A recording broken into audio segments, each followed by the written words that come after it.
And I just want to start off this afternoon by thanking everyone for taking the time to join us today. I know that everyone's schedules are really busy and it's hard to take an hour or two out of your day to listen to a results presentation, but I'm really excited to be here to share these results with you. We've been working with LICA for just over the last year on this project.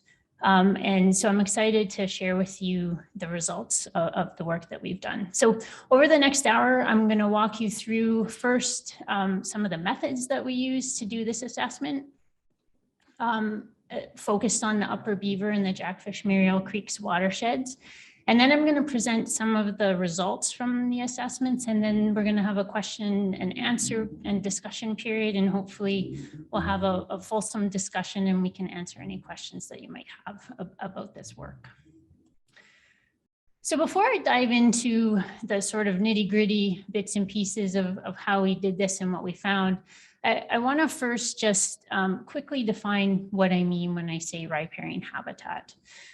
So riparian habitats are found along the shorelines of all aquatic features. So that includes lakes, it includes streams and rivers and creeks, and it also includes wetland habitats. So riparian zones are really these transitional areas between fully aquatic ecosystems, so ecosystems that are mostly composed of water, and upland or terrestrial ecosystems such as forests or grasslands.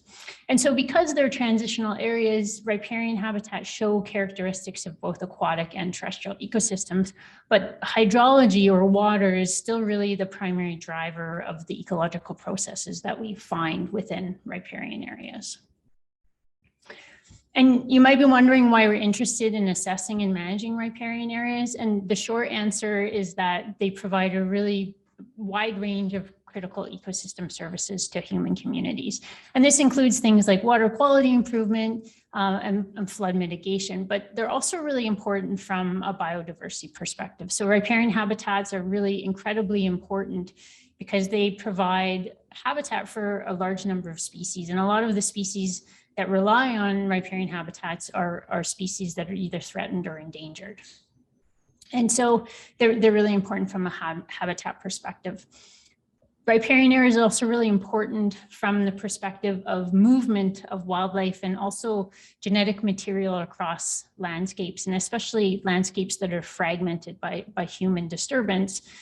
They can be really critically important in terms of the movement of species and the support of healthy wildlife populations. And so I would argue that it's pretty easy as a natural scientist and also folks who are interested in healthy, sustainable landscapes to make the case that riparian habitats are really, really important, and then we need to be focused on their management.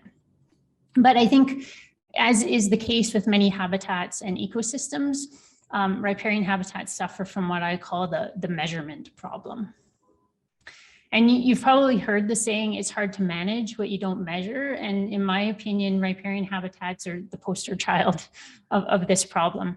So if you're interested in managing riparian areas or any other natural habitat for that matter, one of the first questions you really need to ask and answer is, how much do we have?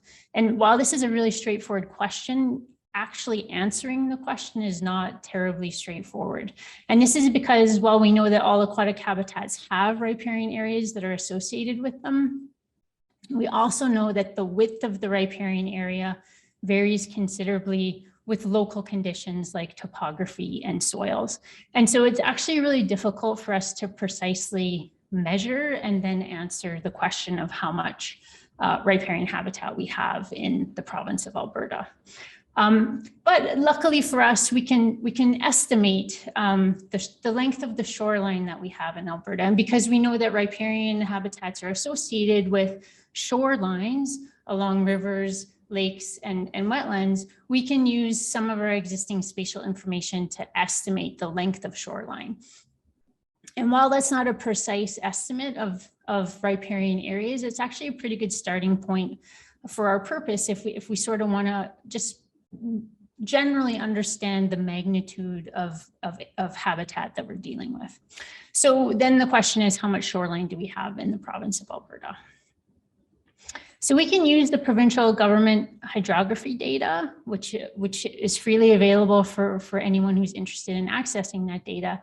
And using that data, we estimate that there's about 237,000 kilometers of lake shoreline and about 1.2 million kilometers of river, creek, and stream shoreline when you consider both the left and the right bank of watercourses. And so when you add those together, we estimate that there's about 1.5 million kilometers of shoreline. And we also know that this is likely an underestimate, since we know that spatial data set doesn't include a lot of wetlands. But still, from a sort of planning purpose, it's still a really useful number that helps us understand the magnitude of riparian area that we have in the province of Alberta.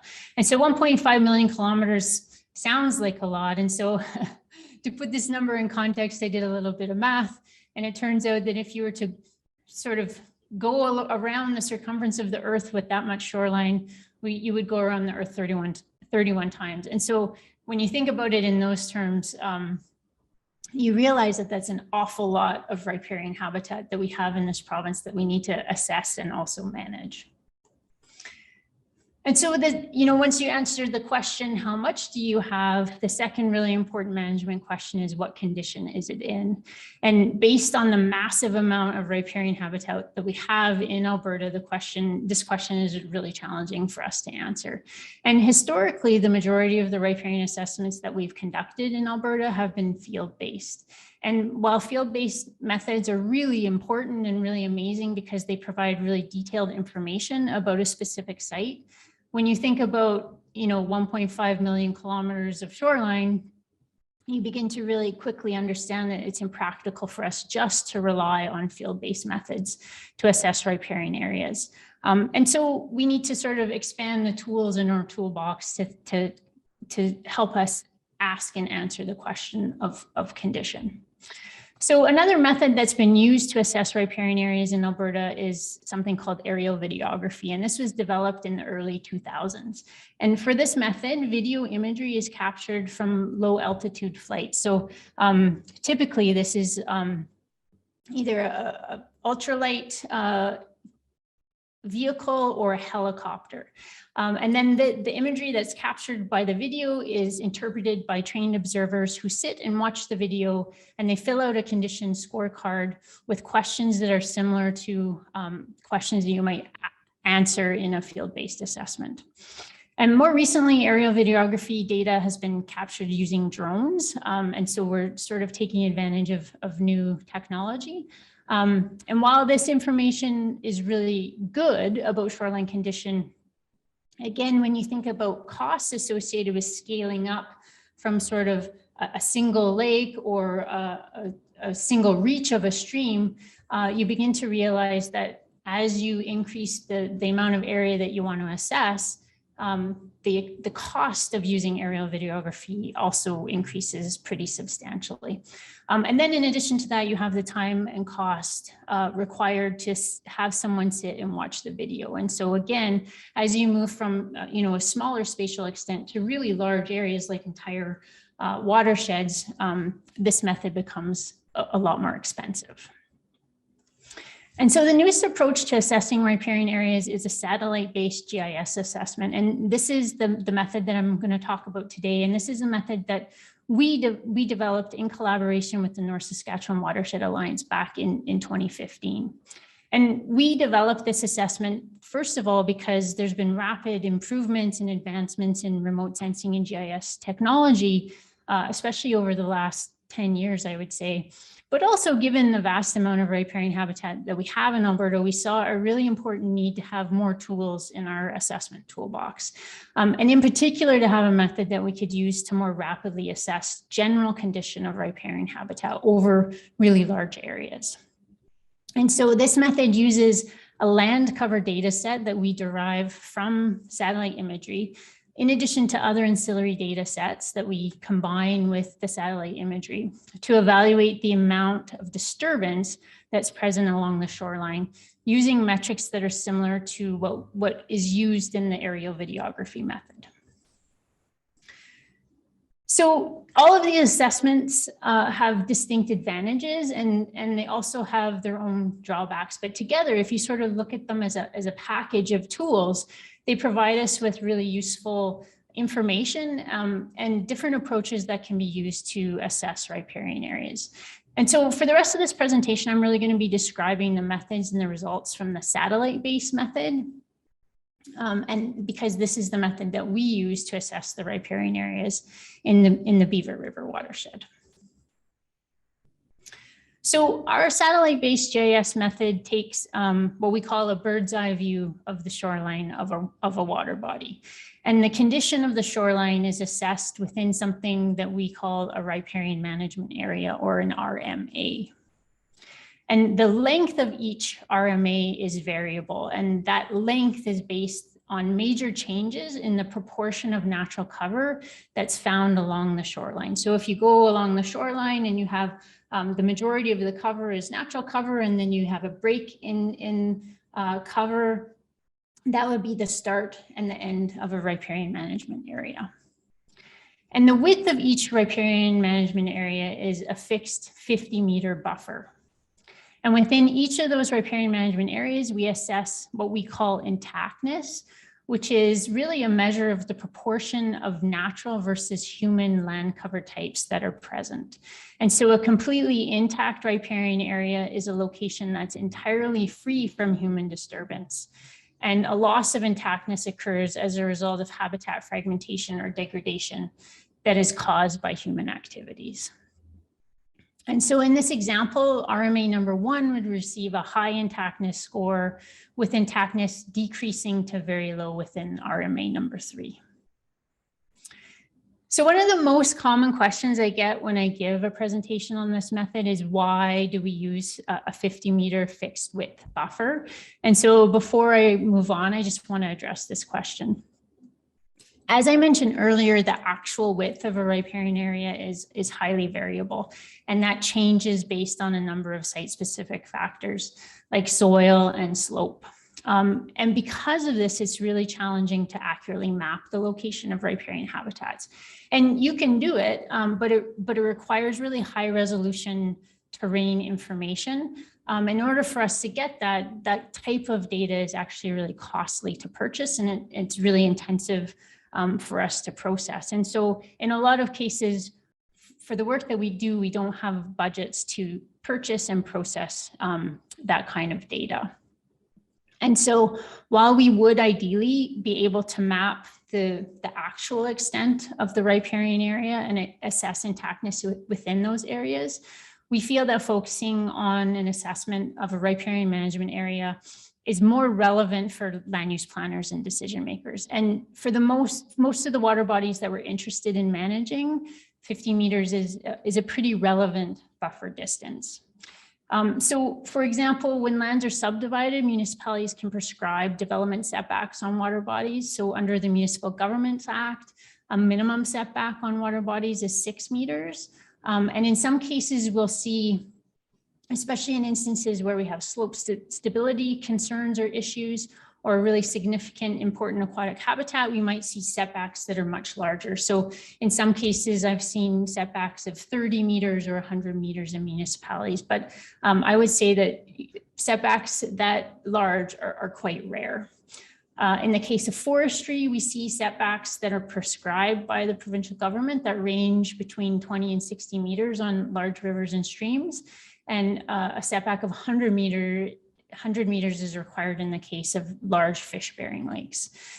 For agricultural lands, 30-meter setbacks are required in instances where you might have a manure storage or collection facility. But in terms of sort of the average everyday agricultural operation, there's actually no prescribed setbacks for cultivated or pasture lands. And so from a management perspective, when you sort of look at the existing set of policies and regulations we have in terms of setbacks and management of riparian areas, we do feel that that 50-meter setback is actually really relevant and a really helpful area within for which that we assess and focus our understanding of condition.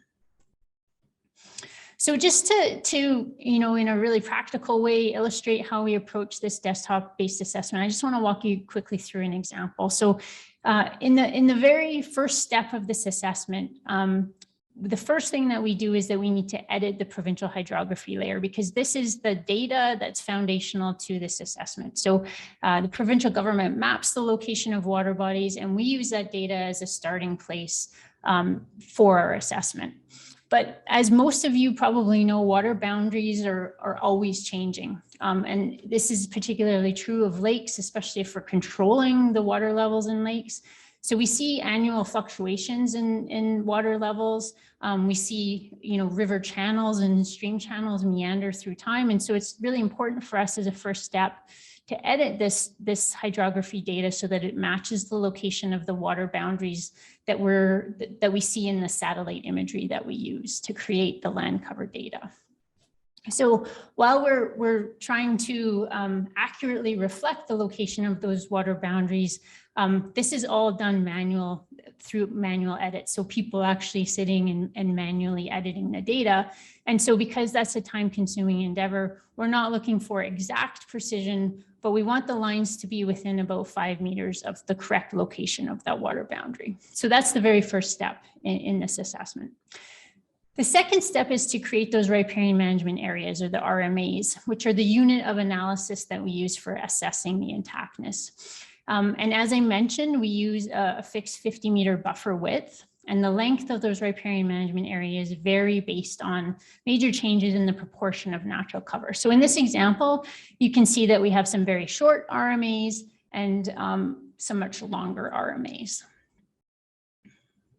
So once the RMAs have been created, we then quantify intactness using a land cover data set that we create from a 6-meter resolution satellite image in combination with other terrain data and information that we derive from LIDAR data. And so while we create a land cover with many classes, we're essentially interested in land cover types that are sort of in 3 major categories. Land cover types that represent natural cover, land cover types that represent woody vegetation, so things that contain trees and shrubs. And then we're also interested in land cover types that are dominated by human-created or disturbed cover types, so things like roads or disturbed vegetation. And so those land cover types are really what we're focused on. And within each of those riparian management areas, we calculate the proportion of each of those different cover types. And we combine those together and to derive a score that represents intactness. And once those proportions have been calculated, we assign each riparian management area into an intactness category based on how natural or how disturbed the RMA is. So in this example, again, you can see that the green or the highly intact RMAs are mostly dominated by natural or woody cover types. And the low and the very low intactness RMAs contain a much greater proportion of human footprint than they do natural cover. The second analysis that we complete is a pressure assessment. And this assessment looks at the condition of the lands that are adjacent to those 50-meter riparian management areas. So the intactness assessment really focuses in on those 50-meter buffers, but this looks further afield from those actual buffers that we assess. And we do this because we know that the surface water flows across the landscape and it eventually flows through riparian areas into surface water bodies. And so this analysis really looks at the landscape conditions that may impact the ecological or the hydrologic function of a riparian area. And so for this assessment, we are interested in assessing lands at a larger spatial extent. So we zoom out from the shorelines of interest at a larger scale, and we evaluate land cover within what we call a local catchment area. And these local catchment areas are identified using freely available data from the government of Alberta. So this is catchments or the local watershed areas that were derived by the government of Alberta. So within each of these local catchment areas, we assess the type and the amount of natural cover present, again, using our land cover data set, as well as the extent and the intensity of the different human disturbance types that we see. So the general premise of this pressure assessment is that catchments that have more natural cover essentially have a higher resilience and thus a lower pressure score, and catchments with a greater proportion of high intensity land uses are under higher pressure. So for this assessment, we evaluate pressure in all of the catchments across the HUCK6 watershed, and the pressure score is then assigned to each catchment relative to the range of scores within that HUCK6 watershed. And then the third and the final assessment that we do as part of these general riparian assessments is to combine together the intactness information with the pressure scores. And those combined together, we use that information to assign each riparian management area into a conservation or a restoration priority category. And to do this, we use a simple matrix that classifies areas with low or very low intactness with correspondingly high pressure as priority areas for restoration, and areas with highly intact riparian and lower pressure as priority areas for conservation. So this is a really quick and simplified explanation of how we go about assessing riparian areas, the intactness, the pressure, and the priority using the satellite-based GIS. And so if you have further questions, I'm happy to answer those in the discussion period. But before I go on to presenting the actual results, I just want to quickly talk about some of the limitations of this assessment. So a really important consideration when you look at this data that I'm going to present and the results associated with this method, and this is a really important point, is that these satellite-based GIS assessments are not meant to replace on-site in the field assessments. Rather, this is a reconnaissance level assessment that really is meant to highlight riparian areas that are in really good condition, and those that likely we need to direct some management intervention or management priority to. So one of I think the most important limitations of this data is that because we use a land cover data set as an input into the analysis, and that land cover data set is using a 6-meter resolution satellite image, the resolution of that data is coarse. And so some of the small features along a shoreline that we might be interested in or might be relevant to assessing condition, we can't actually resolve or we can't see in the imagery. And so we will miss areas of disturbance that we might be interested in or that would affect condition just simply based on the resolution of the imagery that we use. The second important limitation is that because satellite imagery uses this overhead view, it can be problematic in areas where we see really dense tree canopy. So if we have a dense tree canopy that we can't see through, but underneath we might see impacts from cattle grazing, for example, or trail use by ATVs or something like that, that we can't see through the tree canopy, we will also underestimate impacts to riparian condition. So those are important limitations of, strictly just the type of data that we use to create the land cover. And we know that there are misclassifications for these classes. And the third and final limitation is that because we're classifying satellite imagery to create a land cover, when you have different classes of land cover that have really similar spectral properties, those often can get confused together. And so we might have difficulties differentiating in the image different land cover types that we might be interested in. So just to illustrate this point, I'm showing you an example of a satellite image. This is the 6-meter satellite imagery that we use to create the land cover classification. And you might be looking at the screen thinking that, you might need to go get your glasses because it's a little bit fuzzy. It's not your eyes. This is the resolution of the data that we use. And so you can see that because the resolution is coarse, there are things that we're going to miss in terms of creating that land cover that might be relevant to assessing riparian condition. And we know that these are limitations of this approach because we have ground truth the results of the satellite-based method. And we did this a few years ago, doing some work for Alberta Environment and Parks. And what's important is that while we know that there are issues associated with misclassification and missing features, as I mentioned, overall, this assessment method performed really well. So we had a 77% agreement between the field-derived intactness scores and the satellite-derived intactness scores. And we're really quite happy with the performance of the tool in that way.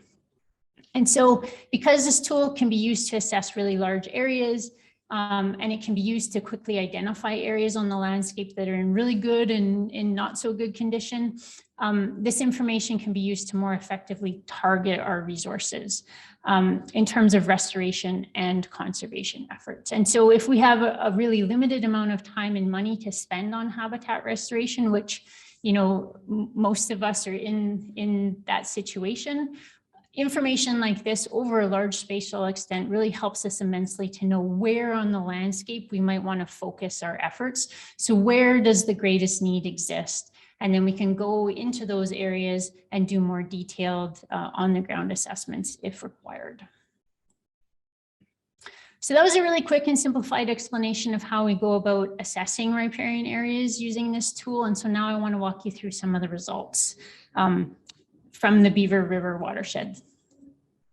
So the Beaver River Watershed is made up of five small HUCK6 watersheds. So I've used that term HUCK6.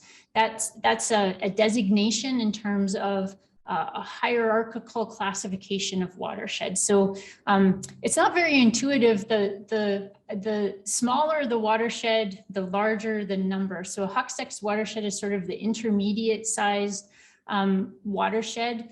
The Beaver River Watershed is a HUCK2 sized watershed. And so we're several scales down from the HUCK2 watershed. So the five smaller HUCK6 watersheds that are located within the Beaver River Watershed include the Martineau River Cold Lake Watershed, the Lower Beaver, the Upper Beaver, the Sand River, and the Jackfish-Muriel Creeks watersheds. And it's important to note that some of those watersheds, the ones that are located furthest to the east within the Beaver River Watershed, actually extend into the province of Saskatchewan, because watersheds don't respect jurisdictional boundaries. And notably, this current project that I'm talking about today is not the first satellite-based riparian assessment that's been done in the Beaver River Watershed.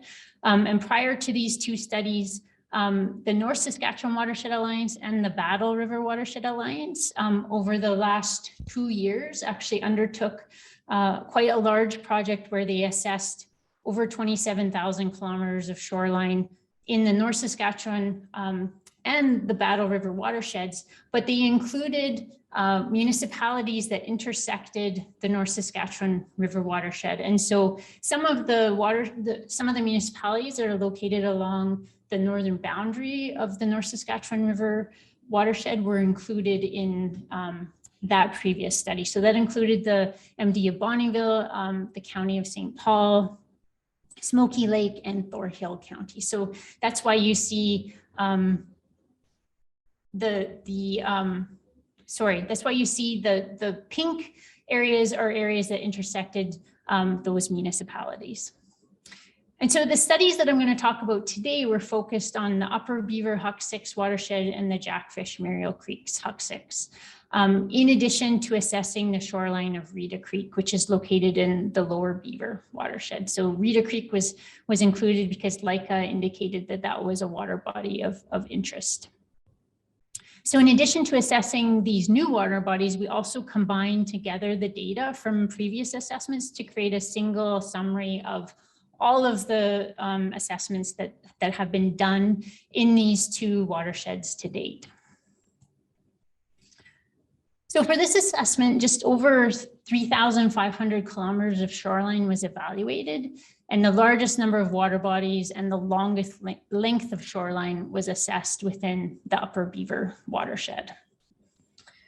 And for both the Upper Beaver and the Jackfish-Muriel Creeks watershed, we created a wall-to-wall land cover data set. So the entire watershed we created a land cover data set for that. And that allows us to characterize each watershed just with respect to the types of land cover that we see. So in the Upper Beaver, approximately 29% of the watershed has been classified as having human modified land cover types, with agricultural land covers making up about 26% of the area within that watershed. And in terms of natural land cover types, forest and wetlands make up the greatest proportion of cover within this watershed.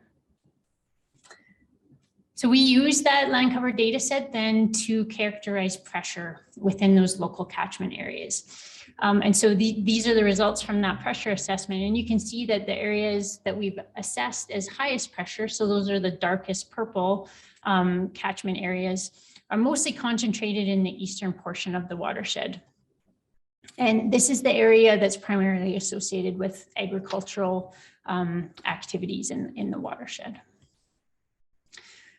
When we assess intactness at the entire HUCK6 watershed scale, you can see that the majority of the shoreline that we evaluated was assessed as high intactness, with approximately 85% of the shorelines assessed as either high or moderate intactness. So this, for the water bodies that we assess, the shorelines are actually in reasonably good condition from an intactness perspective. And approximately 10% of the shorelines, which represents about 225 kilometers, was evaluated as either, it was evaluated as very low intactness. And we can further break down this intactness data at different scales of assessment and different scales of summary. So we can further break this down spatially. And in this case, we broke it down to the HUCK8 watershed scale. So the Upper Beaver is actually composed of two smaller HUCK8 watersheds. And you can see the results summarized for each of the HUCK8 watersheds here. And the Upper Beaver HUCK8 watershed, which had a much smaller amount of shoreline assessed overall, as part of the assessment, has a much higher proportion of the shorelines in that HUCK8 assessed as either low or very low intactness. So spatially, we see that the areas that are in lower condition are located within that more northerly portion of the watershed. We can also summarize intactness for each individual water body that we assessed in this study. So here you can see intactness results for major named rivers and creeks within the watershed. And because we assess both the left and the right bank of each water body separately, we can also map those results separately so that you can spatially see how intactness varies between the left and the right bank. And that's important because oftentimes you might have different landowners on the left and the right bank. And so you're dealing with different stakeholders. So overall, the major rivers and creeks are in reasonably good condition, with nearly all of them having 50% or more of their shorelines assessed as either high or moderate condition. But the one major exception to this is Columbine Creek, which you can see has the largest proportion of its shoreline assessed as low and very low intactness. And you can see from the maps when you look at Columbine Creek that the majority of those impacts are located at the headwaters of that creek. So again, those maps help us understand spatially where along the shoreline we might need to focus our attention. Here are the results from our assessment for named lakes within the Upper Beaver watershed. And again, because we present the data in this way, you can really quickly see from these figures that you can see the lakes that are in reasonably good condition versus those that may require some restoration efforts. So again, in particular, Reed Lake, Coal Lake, and Little Gardner Lake stand out as those that might require some management intervention to improve intactness along the shorelines. We've also assessed riparian intactness for a really large number of unnamed streams and lakes. So those are water bodies and water courses that in the provincial data set don't actually have a name assigned to them. But in the interest of time, I'm not going to present those data. today, but all of that information is in the final report if you're interested in looking at the results for those water bodies. The other important thing to note about this data is that the riparian intactness data can also be summarized spatially for any spatial extent you might be interested in. So here we've shown intactness results for municipalities that intersect the watershed, as well as Indigenous communities that are located within the watershed. So notably, both the traditional territories of the Métis and the Cree overlap the majority of this watershed. And so we didn't summarize specifically for the traditional territories, and we looked at the communities themselves and summarized data that way. And so again, this information could be used by different communities and organizations to really quickly understand where the focus of their restoration and conservation efforts might need to be focused. So next, I'm going to quickly review the results from the Jackfish-Muriel Creek watershed. And similar, starting with the land cover, the results are fairly similar to what we see in the Upper Beaver watershed. Here you can see that approximately 36% of the lands within the watershed are classified as having been modified in some way. And again, agricultural land use accounts for the majority of that modified cover, so crop and pasture.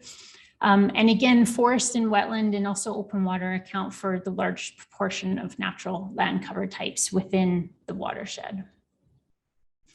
In terms of pressure, you can see from this map that the majority of the catchments rated as high pressure are generally located within the central portion of the watershed.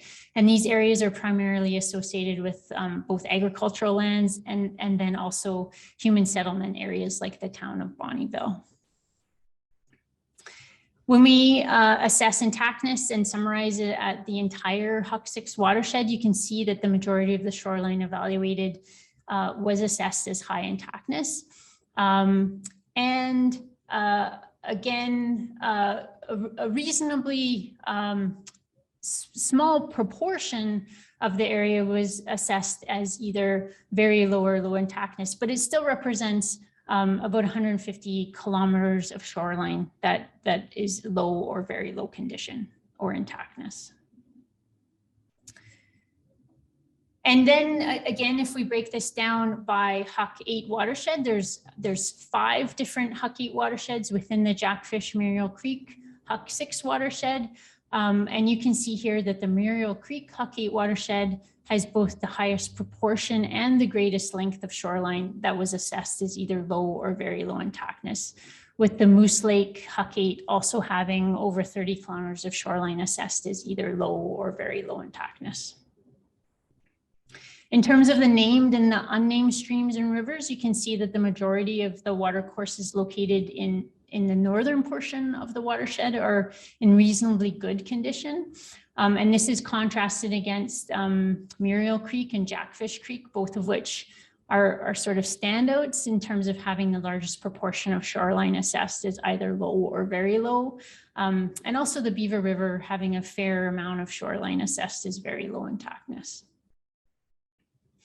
And similarly for the named lakes, those lakes that are located in the northern portion of the watershed had the majority of their shorelines assessed as high intactness. And this is in contrast to Charlotte Lake, which had nearly 75% of its shoreline assessed as either very low or low intactness. And also Moose, Muriel, Jessie, and Kihawan Lake as having 5 kilometers or more assessed as low or very low intactness. And again, we can summarize these results for any spatial extent that we might be interested in. Here, the results are presented for the MD of Bonnyville and the town of Bonnyville, as well as the traditional territory of the Cold Lake First Nation. So again, this is just allows us to really quickly summarize within each jurisdiction or organization that may be interested in managing land within a certain geography. We can really quickly summarize the intactness that we have for shorelines that have been assessed in that spatial extent. And finally, we were asked to assess condition for Reita Creek. So again, Reita Creek is not located in Jackfish-Muriel or Upper Beaver. It's the next HUCK6 watershed adjacent to the Jackfish. So it's in the lower Beaver HUCK6 watershed. So this was the only water body within that HUCK6 that we assessed. And that was done because the LICA specifically asked us to look at that water body. We assessed about 72 kilometers along that creek. So again, both the left and the right bank was assessed. And you can see that the majority of its shoreline was assessed as high or moderate, with approximately 5 kilometers of the shoreline being assessed as either low or very low intactness. So that's sort of, again, a really high level overview of the results. I would encourage you to look at the reports if you're interested for either or both of those watersheds. There's an enormous amount of data that's produced as a result of these riparian assessments. And again, you know, it's actually, when you produce that volume of data, it's really difficult to summarize it in a way that is both useful and meaningful for stakeholders. And so one of the biggest challenges that we have is just packaging the information and data in a way that's accessible to people who might be able to use that information on the ground to actually affect change and make important management decisions. And so again, I just wanted, before we close, to really quickly talk about how you, as someone who's either interested in managing riparian areas, or, you know, is part of an organization that might have resources to target towards restoration and conservation, how you might use this data and why it's useful in terms of making management decisions on the ground. One of the things to think about in terms of this data is that, from my perspective, I think a major advantage of these assessments is that riparian areas are being assessed using a single standardized method.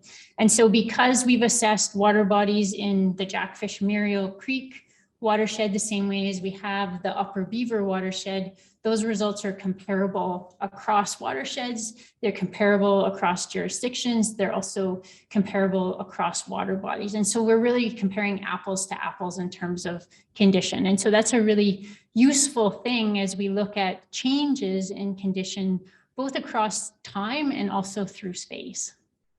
And so because we have a method that allows us to do that, this information really serves as a benchmark that we can use to evaluate change over time. We can also use that information to start setting specific management targets. And those management targets can be set at different spatial extents. And so we discussed this in our report.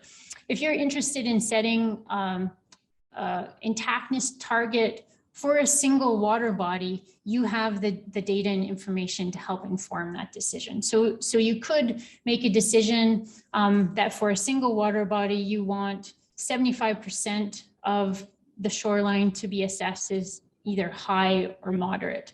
And then you can use that measurement to help you target areas that fall below the intactness category that you're targeting. You can also set targets not just for single water bodies, but you could set targets at the HUCK8 scale. You could set targets at the HUCK6 scale. You could set targets for each municipality. So again, you can see that having this data over an entire watershed really gives you a lot of flexibility in terms of not just understanding what you have and what condition it's in, but also using that information to set targets and then track change in condition through time. So we think this information, and we've heard, because we've done this work for others throughout Alberta, that they're finding this information really useful to help target locations that allow them to start having more engagement with local stakeholders, but then also to, again, as I mentioned earlier, target areas that may require sending people out into the field and doing those field-based assessments to now start to inform more detailed discussions about restoration. The other thing I want to mention, and you know, a lot of what I've talked about today has really been focused on the restoration end of things. I really want to highlight the value of this data is also that it points out areas on the landscape, riparian areas that are in really good condition or are highly intact. And, you know, from a management perspective, conserving what we have and making sure that it's not further degraded is one of the most important things we can do from a management perspective. We tend to really focus our management efforts on areas that have been degraded, and rightly so, because we want to improve the condition of those. But if we can prevent areas from being degraded in the first place, it's actually a lot cheaper and easier to conserve, and it requires a lot fewer resources for us to actually conserve. And so again, balancing the restoration along with the conservation are things that we really want to be thinking about. So again, just to really quickly highlight how you might use this data, I just wanted to end with an example of how you can take this information and the maps that we've produced to identify areas along the shoreline that you could use to target either conservation or restoration action. So this is Moose Lake. You can see here that we've really quickly, visually, you can see the areas in red that are assessed as very low intactness. And so then you might want to, you could decide that those are the areas that you're going to be focused on. And the value of this data is that as you zoom in, you get a much clearer picture of sort of the areas along the shoreline and the different issues that you might encounter. So, you know, one of the challenges I think of managing riparian areas, especially along lake shorelines, is that we've built up a lot of the shorelines. And so, you know, in a lot of cases, we need to engage in different kinds of conversations with landowners who may have cleared their property all the way to the shoreline versus areas, again, that are in good condition. So our approach to managing those areas is really different, and hopefully this data can be used to bring people together to sit at a table to have really meaningful conversations and discussions about how to move the issue of riparian land management forward in a really productive kind of way. So with that, I just want to thank you again for your attention. I know that there was a lot of information thrown at you really quickly, and so I'm happy to take questions. I also just want to acknowledge that this work really benefited greatly from funding from the provincial government through the WRRP program, and also the provincial government, that spatial data that we used to create the land cover. So the spot imagery and the LiDAR data was also contributed and provided by the provincial government. So their support was really essential to the success of this project. And with that, I'm happy to take questions if people have questions. So, hey, Sherry, so there is a question in the chat. Could you repeat the HUCK meaning again? Also, the smaller watershed means higher or lower classification. They didn't get it fast enough. If you could repeat that. Sure. Yeah. So HUCK stands for Hydrologic Unit Code. It's not a very good acronym, but essentially a HUCK, the HUCK watershed classification ranges from the smallest HUCK is a HUCK2, which is not very intuitive, and it ranges from HUCK2 to HUCK10, and the HUCK2 watershed is the biggest scale of watershed. So when you think about the Beaver River watershed or the North Saskatchewan watershed, the largest watershed extent is that HUCK2 scale. And as you move smaller and smaller and smaller in size of watershed, the HUCK number increases. So a HUCK6 watershed is sort of the intermediate level watershed scale, I would say. So there's a HUCK2, a HUCK4, a HUCK6, HUCK8, and a HUCK10. The HUCK system was adopted from the United States. I don't know why it skips every two, but that's the watershed mapping approach that the provincial government adopted about 5 years ago, 6 years ago, maybe. And so those HUCK watersheds are data that you can download from the provincial government website.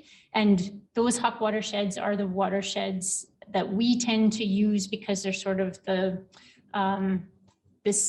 provincial standard for how watersheds are defined. And probably a lot of people on the call know that it's sort of mapping watersheds is as tricky as mapping riparian areas. There's no sort of one correct way of mapping watersheds, and so often you get different watershed maps out there, and so that's why we tend to use the provincial data sets just for a consistent, just for consistency. Great. Okay, another question. It says you presented a table with one of the axes being pressure. Can you define that a little bit better? Yeah, sure. So pressure, we use a number of different metrics to assess pressure. So again, if you go into our report, we have really detailed methods for how we do the pressure assessment. But basically, we're interested in looking at, from the land cover data set that we have, classifying the different land cover types into, we look at both the type of land cover, but then also we have a metric where we look at intensity of land use. So there's different human land cover types that have higher or lower intensity values.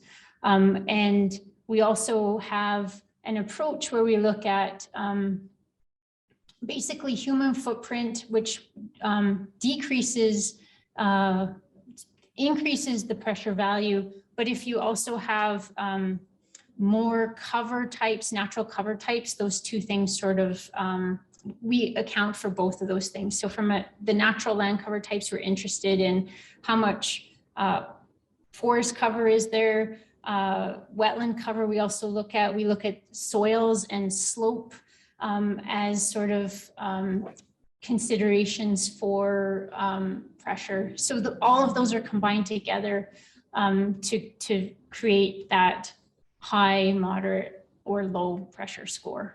Great. All right, perfect. They said thank you. That answered his question. So another question, it's two parts, so I'll just read you the first one so I don't blab it all out to you. So prioritization is given a low pressure and high intactness. Is this your recommendation or generally accepted by various groups? Yeah, so I would say that the priority matrix is the one thing. We developed that priority matrix when we developed the method back in 2015 with a steering committee that we worked with for the North Saskatchewan Watershed Alliance. And when I've presented this data to other groups, that's the one, that matrix, people will put up their hand and say, I don't agree with how you classified. And my response is, you don't have to agree. We used sort of best professional judgment, and we consulted with that steering committee, and we've used that prioritization matrix in subsequent projects to create that sort of consistency. But we often will do assessment projects where we don't even do the prioritization piece of it, because I think it's really important to talk to local stakeholders, to consider local conditions, because how you prioritize areas is pretty location specific. And so I would say that if that matrix doesn't work for you, and your priorities are different, and you want to prioritize areas differently in terms of how you might assign your resources, then I would say you should absolutely do that. And that's your prerogative. And the data sets are there for you to use in whatever way is most meaningful and valuable and useful for your purposes. Okay, great. So the second part, the second question for that, It says you did mention it was less expensive and easier to preserve intact areas. When you say approximately 10% low intactness is fairly good, is this generally compared with the rest of the province? Yeah, that's a really great question. So I'm just going to share actually a map so that you can see where we've done work in Alberta to date.